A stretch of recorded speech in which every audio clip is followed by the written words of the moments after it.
Hi friends, Andhra Pradesh assembly సమావేశాలు మొదలయ్యాయి. కానీ మొదటి రోజు నుంచే ఒక ఆశ్చర్యకరమైన దృశ్యం చూసాం.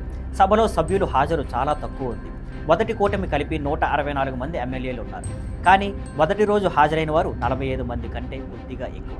అంటే దాదాపు 40కి పైగా ఎమ్మెల్యేలు గైహాజరు. ప్రధాన ప్రతిపక్షం వైఎస్ఆర్సీపీ మొదటి రోజే అసెంబ్లీని బహిష్కరించింది. అది అంచనా వేసినదే. కానీ ఆశ్చర్యకంగా ప్రభుత్వ కూటమిలోని అనేక మంది సభ్యులు కూడా హాజరు కాలేదు.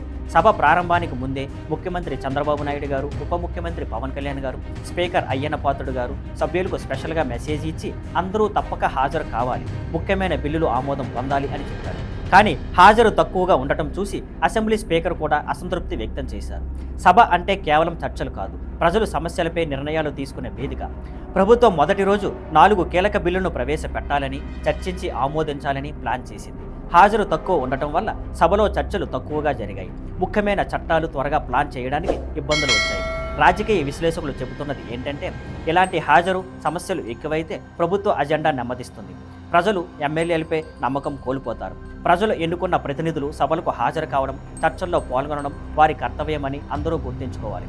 ఫ్రెండ్స్, మీ అభిప్రాయం ఏంటి? ఇలాంటివి జరగడం వల్ల ప్రజల సమస్యల పరిష్కారం ఆలస్యం అవుతుందా? మీరు ఎమ్మెల్యేలు హాజరు తప్పనిసరి కావాలనుకుంటున్నారా? కామెంట్స్లో చెప్పండి. మరిన్ని అసెంబ్లీ అప్డేట్స్, రాజకీయ విశ్లేషణలు త్వరలోనే మీ ముందుకు తీసుకొస్తాను. See you on Skyfriend networks. Thank you for watching. Please like, share and subscribe.